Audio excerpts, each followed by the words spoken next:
Euzu billahi mineşşeytanirracim. Bismillahirrahmanirrahim. Elhamdülillahi rabbil alamin. Ves salatu vesselamu ala rasulina Muhammedin ve ala alihi ve sahbihi ecmaîn. Amma ba'd.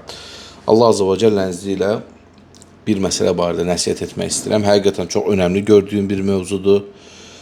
Dili qorumaq, dili həbs etmək barədə danışmaq istəyirəm. Yəni əslində bu məsələ barədə elhamdülillah dərslərim də var, xutbələrim də var. Sadəcə qısa, yəni yarım saat, 40 dəqiqəlik mənim dərslərim də var bu barədə, amma qısa 2-3 dəqiqəlik, 5 dəqiqəlik bir nəsihət. Yəni sahabə və tabiin qatında dili qorumaq nə qədər önəmli idi, onlar buna nə üçün bu qədər əhəmiyyət verirdilər, bu barədə danışmaq istəyirəm. Çünki bu elə bir mövzudur ki, dili qorumaq həqiqətən çox çətindir. Oxuyursan, təfəkkür edirsən, planlaşdırırsan, yox etməyəcəm, diqqət eləyəcəm, qərar verirsən, heç kim barədə danışmayacam, eşitdiyim şeyə inanmayacam deyirsən, amma bir müddət keçir, insan unudur. Adının gərəyi olaraq unudur və başlayır yenə tövbə etdiyi o danışıq dili ilə bağlı məsələləri təkrarləməyə. Və bu yöndən istəyirəm ki, bir neçə kəlmə oxuyum, üzərində Allah azze ve celle'nin izniyle biraz danışım. Birinci sözüm, birinci kəlamım İbn Məs'ud radiyallahu anhunun sözləri ilə başlamaq olacaq.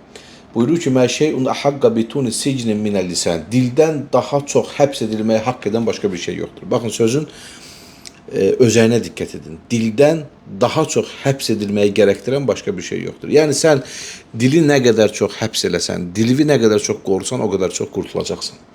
Baxın yenə Ənəs ibn Malik radiyallahu anhu buyurur ki, "Mə ittəqallaha ahadun haqqa tuqatihi hatta yaxzuna min lisaniha." Dilini qorumayan kəs Allahdan haqqı ilə qorxa bilməz. Yəni bir kəs əgər dilini qorumursa, dilini mühafaza etmirsə, onun Allah qorxusu, təqvası həqiqi və haqqı ilə ola bilməz.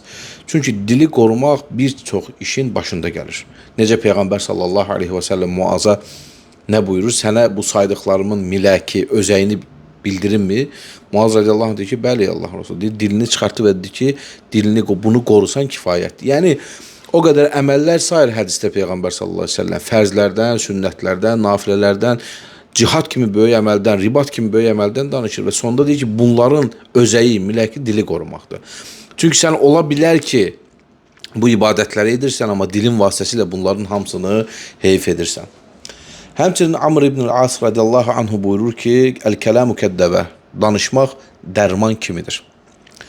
İn əqləltə minhu nəfəə və in əksərtə minhu qatələ. Əgər ondan az istifadə etsən, bu sənə fayda verir. Əgər çox istifadə etsən, bu səni öldürər. Baxın, necə gözəl dərmanla birlikdə misallandırır bu şeyi. Dərman da elədir.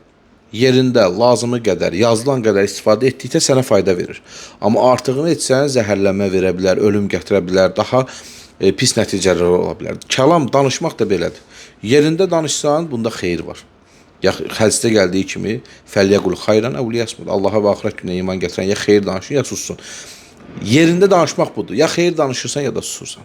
Amma artıq edirsənsə, danışığı çoxaldırsansa, artıq burada Allah qorusun, zarafatlar, boş-boş sözlər, insanların haqqına girmək, insanlar haqqında danışma, bilmədən Allah və Rasulullah adına danışma kimi məsələlər gəlib ortaya çıxır. Məlik ibn Dinar rahimehullah buyurur ki, "Kânel ebraru yetevasavne bi thalathin." Salih kişilər bir-birləri arasında özlərinə 3 şeyi tövsiyə edərdilər. Bisicnil lisan, birincisi dilin həbs olunması. Və kəthətil istiğfar, ikincisi çoxca istiğfar etmək, istiğfarı, bağışlanmanı, Allahdan bağışlanma diləməyi çoxaltmaq.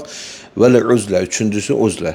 Yəni insanlardan çəkilmək, təkliyə getmək. Türklər buna deyirlər soyutlanmaq. Yəni insanlar arasından çəkilib getmək. Biraz belə deyim də, özünlə, nəfsinlə tək qalıb özünü hesaba çəkmək kimi də tərcümə edə bilərik. Və Hasan-ül Bəsr rahimehullahın sözü ilə də bitirmək istəyirəm.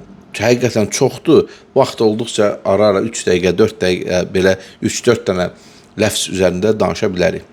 Mə aqələ dinəhu mən ləm yəhfəd lisanəhə. Dilini qorumayan, mühafaza etməyən kəs dinini əql edə bilməz, dinini başa düşə bilməz. Baxın, necə gözəl sözdür. Çünki niyə qardaşım bu sözün ağırlığı var? Dilini qorumursansa, günahları çoxaldırsan. Günahı çoxalan insanın da, günahını çoxaldan insan da fəhmindən aparır və dilinə ağl etməsindən aparır. Ona görə gözəl qardaşlarım, dilimizi qorumalıyıq. bu məsələdə səy etməliyik. Ən azından çalışmalıyıq ki, özümüzü bu şeydən çəkindirməliyik, qorumalıyıq ki, dilimizlə insanların haqqına girməyək, dilimizlə özümüzü bədbəxt etməyək, dilimizlə Allah və Rasuluna iftira atmayaq. Allah Azze ve Celle bizi bu cür hallardan qorusun. Allah Azze ve Celle bizi eşitib faydalanan qullarından etsin. Amin. Velhamdülillahi Rabbil alemin.